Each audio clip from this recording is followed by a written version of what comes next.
Waheguru ji ka Khalsa, Waheguru ji ki Fateh. So today we'll be talking about Jang Chamkaur, the Battle of Chamkaur.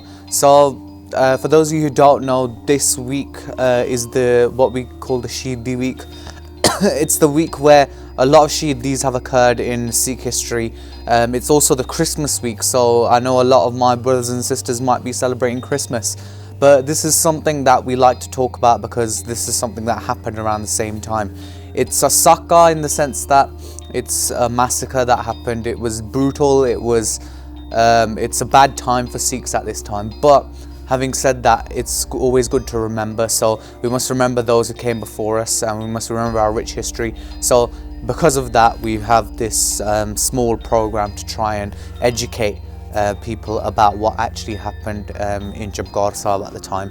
So a little bit of background to this. So Guru Gobind Singh Ji Maharaj, our 10th Guru, created the Khalsa Panth in 1699. With the creation of the Khalsa, it was the idea that any Sikh would stand out in a crowd and we would be ready to fight. So just like when we have an Amrit Sanchar, when we give an Amrit, a Sikh is meant to be calm like the Amrit, but then it's also stirred with a Khanda. The reason why it's stirred with a Khanda is so that we have that inside strength as well, ताकि असी सवा लाख दे बराबर जिहड़ा लड़ सकिए, so we can fight against instrumental odds. And that's exactly what happened at Chamkaur Sahib. Guru Sahib showed the actual power of Amrit at Chamkaur Sahib. What happened in Chamkaur Di Gadi? Well, to actually figure out what happened in Chamkaur Di Gadi, we got to backtrack about 6 months and talk about what happened at Anandpur Sahib first. So Anandpur Sahib was almost like Amritsar in the sense that it was Guru Ki Nagari. It was the place where Guru Sahib lived. Anandpur Sahib was very vibrant. It was the mahal that you would think would be the ideal Sikh place. You wake up in the morning at Amrit Vela to Gurbani Naam Kirtan. You wake up to Jakare, you wake up to the Nagara, you wake up to singhs, learning Shastra Vidya, people teaching you Gurbani Santhya. That kind of mahal ban gaya si ek Sikhan da. It was almost like a Khalsa kingdom, and it was a perfect mahal. In this mahal, Guru Sahib's 4 Sahibzade, the 4 Sahibzade, Baba Ajit Singh Ji, Baba Jujhar Singh Ji, Baba Zorawar Singh te Baba Fateh Singh. These 4 Sahibzade grew up, and they grew up in this Sikhi environment. They grew up learning loads and loads of different wisdoms. The Sikhs at the time were strong in themselves. They really believed in what Guru Sahib was teaching them, and it became a thing that Sikh just like when you take Amrit, the first thing they ask you is, are you ready to give your head? And a lot of people, they say yes, but they don't actually mean it. This was the case where people were taking Amrit and they were ready to give their head at that moment. So it was an ideal situation where the Khalsa Panth was living. Wazir Khan was the Faujdar of Sirhind. He was the leader of Sirhind, and Wazir Khan had a lot of problems against Guru Sahib. Aurangzeb, also the Delhi da jada Badshah siga, the king of Delhi, he also had a lot of problems with Guru Sahib because Guru Sahib was teaching people to fight against injustice, which caused a lot of problems for the Mughals because all they were doing was serving that injustice. They were adding more injustice to the world. So Guru Gobind Singh Ji Maharaj's Khalsa, that was mainly situated at Anandpur Sahib. A siege took place at Anandpur Sahib where Wazir Khan was ordered with troops from Delhi, for troops from Sirhind, and with troops from all over India that sieged Anandpur Sahib. The numbers were just over 10 lakh Fauj, so 1 million Fauj. So if you think about 1 million army men that have been fully trained to fight against this small kingdom of Sikhs. And around the time there was a fair amount of Sikhs. It started off with a jung, the first battle of Anandpur Sahib, where where Sikhs started giving Shahidiyan a lot more. It was more of a forward assault from the singhs, and they realized very quickly, the Mughals very quickly realized that they would not be able to beat Guru Sahib in a one-on-one fight. One of their top journals, Bende Khan, actually Jinnah Hankarya Siga, how so egotistical he was, he actually challenged Guru Gobind Singh Ji to a one-on-one battle, and Guru Gobind Singh Ji agreed, thanks to the Panch Pyare. When the jang happened, Guru Sahib gave Bende Khan 3 chances. He said that the Khalsa never attacks first, you can attack, we'll give you 3 shots, and all 3 shots of the arrows Guru Sahib protected with his kirpan. Then Guru Sahib decided to strike, and Bende Khan was very confident that he would not be killed because he was covered in metal. But the one place that wasn't covered in metal was between his helmet, where his ears were. And Guru Sahib shot the tir between his ears, which shot straight through his brain and killed him. So that was the jang that happened with Bende Khan. Bende Khan was meant to be their top general, and with Bende Khan's death, it really solidified that idea that the Mughals would not be able to beat the Khalsa in a one-on-one battle. So fast forward a few months, they decided to siege Anandpur Sahib. They sieged Anandpur Sahib for over 6 months. In that time, food and water supplies were cut off. There was no new bastre coming in. There was no clothing coming in. It was a very difficult time. In this time, Bhai Maha Singh's Jatha, which was Bhai Maha Singh was one of Guru Sahib's soldiers, and Bhai Maha Singh, along with 40 other Singhs, actually wrote a letter to Guru Sahib saying that we cannot live in these kind of conditions anymore. And they actually wrote in a letter saying that we are not your Sikhs and you are not our Guru, and they gave that to Guru Sahib and they left Anandpur Sahib, which shortened the amount of Sikhs that were already in there really quickly. And it was a big loss for the Sikhs at the time. A lot of the Sikhs were getting very impatient.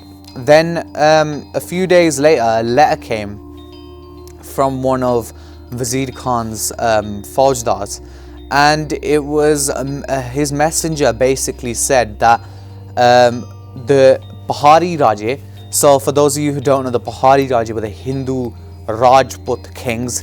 These kings are the same, these kings are the sons of the same kings that Tan Sri Guru Har Gobind Sahib Ji Maharaj actually freed from Gwalior Kira, from the Gwalior fort. So the 52 Raje Guru Har Gobind Sahib Ji freed from Gwalior da Kila, their sons were the ones attacking Guru Gobind Singh Ji Maharaj. So just as an idea of ignorance on their behalf, that they even dared to do something like that.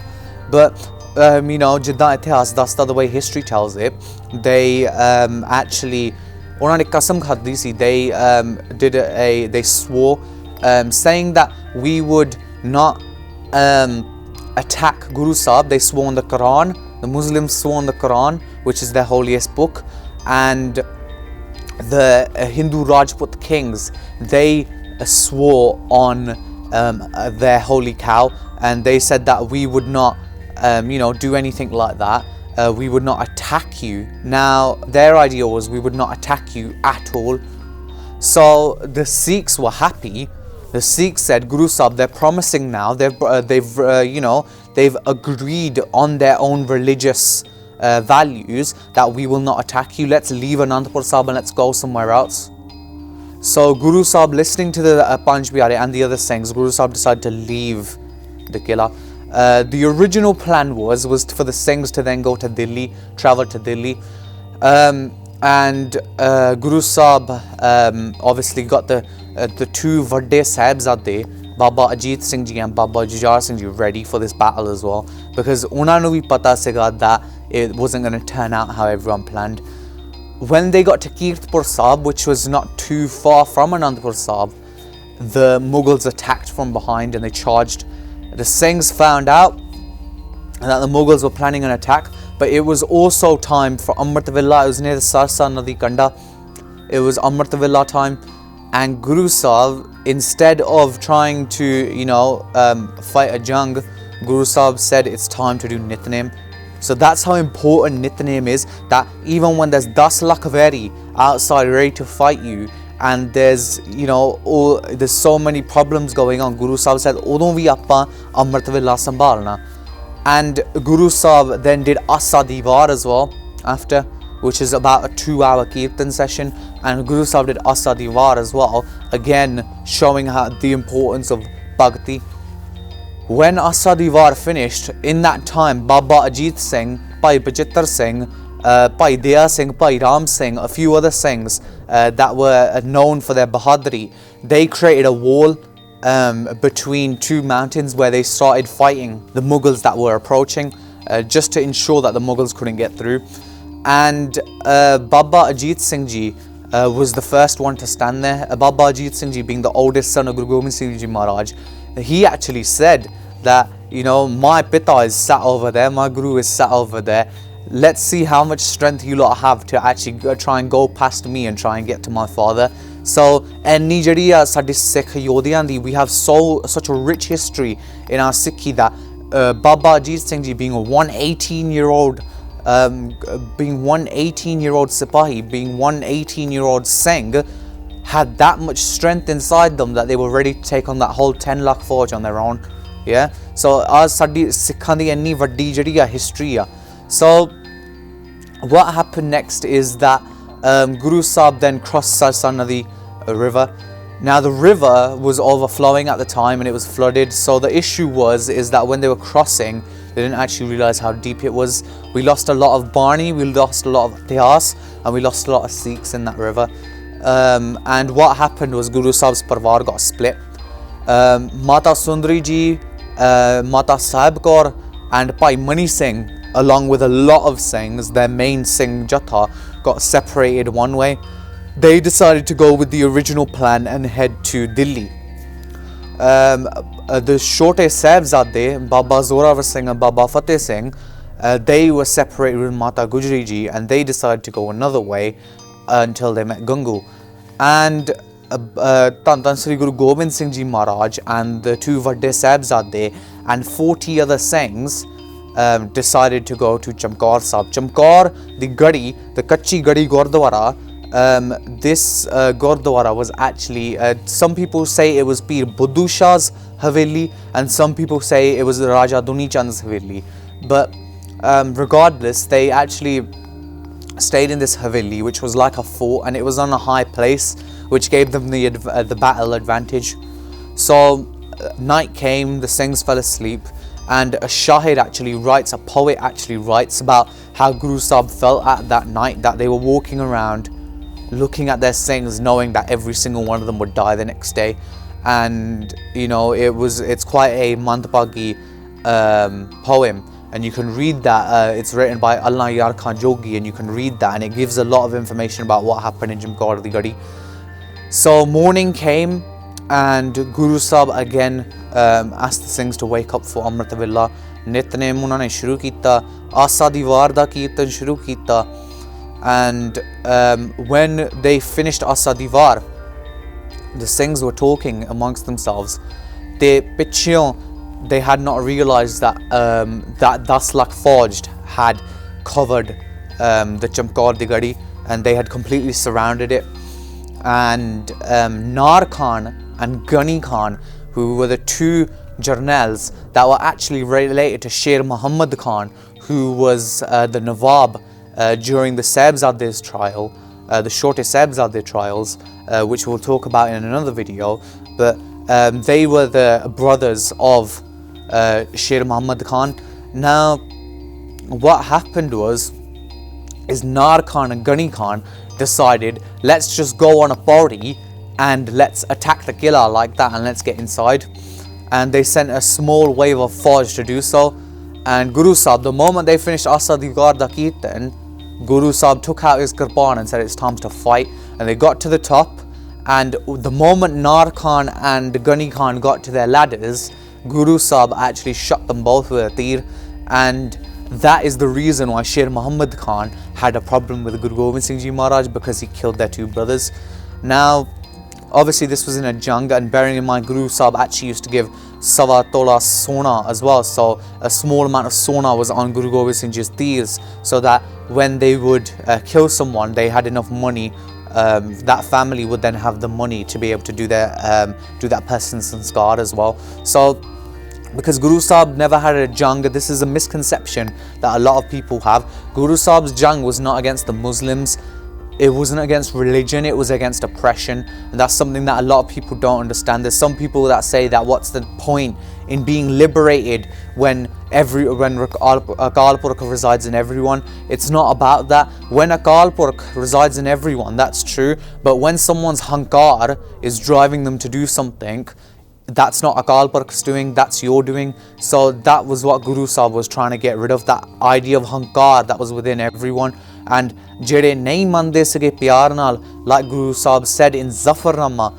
Chunkar azhama hirte dargo just halal ast burdan ba shamshir dast, that when all means have failed, then it's righteous to pick up the sword. At that point, it was righteous to pick up the sword, and a lot of people say that Guru Sahib shouldn't have fought, but you know, Guru Sahib made us Sanths and Sipahis, so we need to understand that. So Nar Khan and Garin Khan were both killed. Wazir Khan decided that it was better just to siege the Anandpur Sahib Qila. So they stepped back because Wazir Khan was quite a Siana Jarnail. He had never actually lost a jang in his life. So Wazir Khan decided to stay a little bit further back from the Singhs' thieves' range, so that they either had to come out and fight or they would die in the gadi. And at that point, Guru Sahib decided that, okay, it's time for all of us to give Shaheedis now. So Guru Sahib said that Panj Singhan de Jathe jade 5 Jathe of Singhs would go out, a group of 5 would go out and fight that 10 lakh Fauj, Vari. Now, a lot of people might think that's crazy, but the Singhs at the time, they had the kind of josh that, you know, we wish that we had in our Panth right now. Because jinne sade utte hamle hui jande, we need that kind of josh in us now. And that kind of josh was in every single Sikh, that they were ready to fight that kind of a battle where the odds weren't in their favor, where they knew that they were going to die. And that was what this was about. So the first Jatha was taken out by Bhai Mohkam Singh Ji. Bhai Mohkam Singh Ji was the 4th person to stand up to give his head. So he was one of the Panj Pyare. He was the 4th Pyara to get up and give his head to Guru Sahib on Vaisakhi 1699. So it was Bhai Mohkam Singh Ji led the first Jatha. And there's another Sakhi that's quite close to this, where one of the Singhs from Bhai Mohkam Singh Ji's Jatha had a Nishan Sahib in his hand as well. And the Faujdar came up to that last Singh when all the other Singhs were killed off and they given Shahidi. But the Faujdar came up to that one Singh, they surrounded him and they said, lower your Nishan Sahib, that you have lost, lower your Nishan Sahib. And that Singh said that as long as I have my hands, I'll never lower that Nishan Sahib. The Faujdar said to him, I'll cut your hands off, then what will you do? Then your Nishan Sahib will fall. And the Singh said, I'll pick it up with my feet, but I will leave that Nishan Sahib up. Then the Faujdar said, I'll cut your feet off, then what will you do? And he said that he'll hold it in his mouth and he'll hold that Nishan Sahib up as long as he can. And then the Faujdar said that I'll cut your head off, then what will you do? And he said, Jida Nishaniya, whoever's Nishan is, Mera Guru da Nishaniya, O aap sambhaluga, that my Guru will keep that Nishan up. So what happened is the Faujdar cut off his hands, he cut off his legs, and then he cut off his head. And when the Nishan Sahib was about to fall, Baba Ajit Singh Ji saw that Nishan Sahib fall, and they took their Kora and they jumped into the battlefield, grabbed the Nishan Sahib before it fell and hoisted it up at the Qila, saying that Mera Guru da Nishan Sahib hai, and this will never fall, this Nishan Sahib will never go down. And that is the reason why we have so much respect for our Nishan Sahib.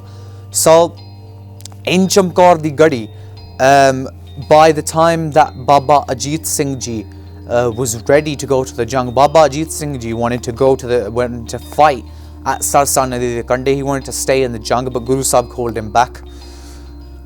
And Baba Ajit Singh Ji was almost dying to go into the battle. They really wanted to go and fight. Baba Ajit Singh Ji was a seasoned warrior.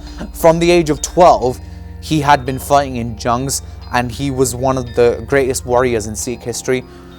Baba Ajit Singh Ji, though, being the eldest son of Guru Gobind Singh Ji, the Panj Pyare and the other Singhs were very reluctant to send Baba Ajit Singh Ji into the battle, because they knew he was his mind was like a scholar and he had the immense strength of a Singh, and they really wanted Baba Ajit Singh Ji not to go into the jang. And Baba Ajit Singh Ji, knowing his father very well, he said that my father will open the gadi himself he will open the doors of the gadi himself, but he won't tell me to sit out in this fight. And when Baba Ajit Singh Ji went to Guru Sahib said that I'm going to tie the malla on you. Guru Sahib tied the malla, and they gave him a 10-foot talwar from their gatra, and they said that this is your talwar, get ready to fight. And when Baba Ajit Singh Ji got ready to go into the jang, Guru Gobind Singh Ji Maharaj actually opened the gadi for him himself as well, and said that go for it, and prove the Naujawan spirit. And it was a jang that is always remembered, because when Baba Ajit Singh Ji left Chamkaur the gadi, it was something that the Mughals were dying to see. They were dying to be able to get that kill on the Guru's son. But what they didn't know is how big of a sher Baba Ajit Singh Ji was. Being an 18-year-old myself, I don't think I'd be able to do anything like that. But what Baba Ajit Singh Ji did in the battle will explain. So, as Baba Ajit Singh Ji was riding down the hill, he started with axes. He had 2 axes in his hands, and as the Veris were coming forward, he was slicing down each person that was coming towards him with the axes, and they were small axes, so it was easier for them to get in and maneuver and do the cuts that they needed to do. Second, when they got into more crossover range, they started using thieves' arrows, and they shot the arrows as much as they could until they ran out. Again, thinking like a very Siana Jarnel, thinking like a proper warrior, they used their brain and thought about how they could do things. Next came a Barsha. Barsha is a spear that has 2 spearheads on it, so you can stab it from both sides. And what happened was, during the jang, Baba Ajit Singh Ji was fighting, and slowly the other 4 singhs that were with Baba Ajit Singh Ji gained Shahidi. So Baba Ajit Singh Ji was left on his own, and as he was fighting, the 2 spearheads actually broke, and Baba Ajit Singh Ji was only left with a danda. Some singhs call it an akaldan, some singhs call it a danda, some singhs call it a soti, a lathi, but basically that shastra was then left as a danda. And Baba Ajit Singh Ji carried on fighting with that danda. Then once the danda broke, Baba Ajit Singh Ji took out his 10-foot talwar that Guru Gobind Singh Ji Maharaj gave to him, and using his shield, they just cut through anyone who came near them. And again, this is the importance of Shastra Vidya, this is the importance of Gatka. And as they were fighting, they were starting to get tired. Everyone was starting to get sick of trying to fight Baba Ajit Singh Ji on their own. And eventually, Baba Ajit Singh Ji's talwar broke. When Baba Ajit Singh Ji's talwar broke, Baba Ajit Singh Ji actually fought with their hands as well. And again, this is the importance of Gatka, because a lot of people don't know. Gatka isn't just about the Shastra, Gatka is about, there's a lot of handwork involved in it as well. So, learning Shastra Vidya is very important. And Baba Ajit Singh Ji fought with their hands until they were struck down, and they gained Shahidi. When they were struck with the fatal blow, they turned around towards Anandpur Sahib's Qila. The way the Saki goes is that some people say that one of the Faujdars hit Baba Ajit Singh Ji in the head, which filled their eyes with blood, so that they couldn't see Anandpur Sahib Qila, they couldn't see Guru Gobind Singh Ji Maharaj's final darshan. But unhone Fateh bula ke said Waheguru Ji ka Khalsa, Waheguru Ji ki Fateh, and gave Shahidi on that battlefield. Again, Nishan Sahib never fell. So it's quite a sad story for Sikhs. And then Baba Jujhar Singh Ji, who was only around 14 or 15, also learning Shastra Vidya, still in the process of learning Shastra Vidya properly. They were well trained with a few weapons, but they weren't so well trained with others. And Baba Jujhar Singh Ji, seeing their older brother as an example of what they did in the jang, some historians say that Baba Ajit Singh Ji killed off 3,000 soldiers on their own. But again, Guru Sahib di Kirpa. And Baba Jujhar Singh Ji, seeing what their older brother had done, seeing the kind of biras that was inside them, they got motivated as well, and they asked as well, Guru Sahib, let me go to the jang, let me fight. And the way historians tell it is that Guru Sahib said, and the singhs said, Baba Jujhar Singh Ji, you're too young, you're 15, you're 14, how are you going to fight against people that are adults, that are trained warriors? And Baba Jujhar Singh Ji said, if I can't fight, I know how to die. If I don't know how to fight, I know how to die, so I can still die for my Guru. And Guru Gobind Singh Ji Maharaj gave Baba Jujhar Singh Ji their other 10-footy talwar, and Baba Jujhar Singh Ji also went into the jang. Baba Jujhar Singh Ji was again a very young age. What the Singhs did was that they released all the kore, all the horses that were in the gadi at the time, because there was only a few, and that gave a sort of cover, so that when they had attacked the horses without the Singhs on them, the Singhs at the back were able to then charge in without having to worry about arrows firing at them. Baba Jujhar Singh again fought valiantly, fought very bravely. You can still see some of their shastra actually at Katalgarh Sahib, which is the Gurdwara that is at Chamkaur di Gadi. And it was again a crazy battle, insanely powerful enemies that were, you know, laughing at Baba Jujhar Singh Ji, saying that you're 15 years old, why are you here trying to fight? And Baba Jujhar Singh Ji fought against them bravely, again attaining Shahidi at a very young age. And then obviously the way that it ended was the next day, the jang finished for that day when Baba Jujhar Singh Ji gave Shahidi, and the Singhs were in a lot of vairag. The Singhs were very sad that Guru Sahib's two oldest sons that were supposedly meant to take on the Guruship next had both been killed. And what actually happened is that one of the Singhs got a saneha from Guru Gobind Singh Ji Maharaj that they would take the next Jatha tomorrow, and the Singhs were very worried about that. They didn't want Guru Sahib to go into the jang because they knew Guru Sahib would have to die in that jang.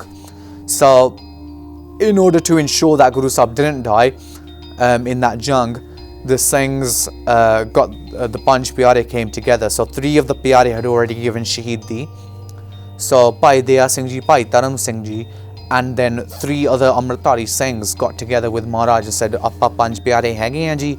We have 5 of the Pyare that you have, you know, given us the respect that, because when Guru Gobind Singh Ji Maharaj took Amrit, the Panch Pyare had given their heads, they had given their lives, and the Panch Pyare asked Guru Gobind Singh Ji Maharaj, what will you give to the Khalsa Panth for this Amrit? And Guru Sahib said, I'll give them the Pancho Me Parmeshwar Jano. Panjan de vich, in 5 you will see Akaal Purkh, you'll see Tan Tan Sri Guru Gobind Singh Ji Maharaj. So Pancho Me Parmeshwar Jano, in the sense that Guru Sahib would then listen to the hukam of the Panch Pyare because they are Akaal Purkh themselves. So the Panch Pyare then said, the Guru Sahib, you have to leave Chamkaur di Gadi, you cannot stay here. So Guru Sahib took Bhai Daya Singh Ji, Bhai Dharam Singh Ji and Bhai Man Singh Ji along with them to leave Chamkaur di Gadi. And when Guru Sahib actually left Chamkaur di Gadi, they didn't leave like a coward. They clapped their hands, and when they clapped their hands, they shouted loudly that the Sikhs da Guru jehda hai oh ja reha hai, je kise de vich himmat hegi ya ta rok lave. As in, the Guru of the Sikhs is about to leave. If any one of you has any strength left inside you, any one of you has any courage, you can try and come and stop me. And the Faujdars, all of them scattered. They were all trying to find where Guru Sahib was, and the night was so foggy, the night was so windy that they couldn't find Guru Sahib, and Guru Sahib was able to leave Chamkaur di Gadi safely. The next day, the Nagara started playing early in the morning, and the 8 remaining Singhs left Chamkaur di Gadi and attacked the 10 lakh Vairi that was left, and they slowly attained Shahidi, fighting in that jang, again fighting bravely. And they proved Guru Sahib's idea of Sawa lakh se ek ladau tabe Gobind Singh naam kahau. They proved that Shabad. This Shabad that is at the side that you can see on your screen, Jagardang, Nagardang, Bagardang, Baje, that is a Shabad written by Guru Gobind Singh Ji Maharaj about battles in general. So that's why it fits this idea. You can listen to this. It's one of those Shabads that gives you a lot of bead ras if you're, you know, preparing for something that you're not really sure of. But the lesson here, really, the lesson that you get from Chamkaur di Gadi is the idea that a Sikh can do the impossible. Singhs have always done the impossible throughout history. Our history is full of events that are impossible. You've never seen a man who's been able to fight without his head. You've never seen a man who stayed alive for 21 days after his, his scalp's been removed. You've never seen a man who's sat in a boiling pot of water. Things like that are not real, but Sikhs have done it. And that's the thing, our history is full of things like that. If there's one thing that I want you guys to take from this video, it's the inspiration, it's the idea that whatever problem you have to face in your lives, it doesn't matter whether it's big like Chamkaur di Gadi or it's small like, you've got a test next week, whatever it is, you can conquer it. You just have to trust in Guru Sahib. Make sure you do ardas before you do anything, and because Guru Sahib da bhi hukum hai sab karjan de vele ardas jehdi aa karni chahidi a. So it's really important that we always do ardas, especially on these days. I urge all of the youth especially, and anyone else that is watching, on this day, be up at Amrit Villa, be up, do your nitnem, listen to Asa Diwar, get that feeling inside of you of what it must have been like for those Sikhs to be sitting there, bukkhana pani, not eaten for 6 or more months, being sat there listening to Guru Gobind Singh Ji Maharaj sing Asa Diwar. Yeah, try and get to that avastha where you can feel that power, because that's the kind of power that Guru Sahib gives to you. I hope you've all enjoyed. I hope you've learned a little bit about Chamkaur di Gadi and the jang that took place there. Pulna Chukkan di Khema. Waheguru Ji ka Khalsa, Waheguru Ji ki Fateh. अकाल channel ਨੂੰ subscribe ਕਰੋ। ਨਵੀਂ videos ਦੀ notification ਦੇ ਲਈ bell icon ਨੂੰ click ਕਰਨਾ ਨਾ ਭੁੱਲਣਾ।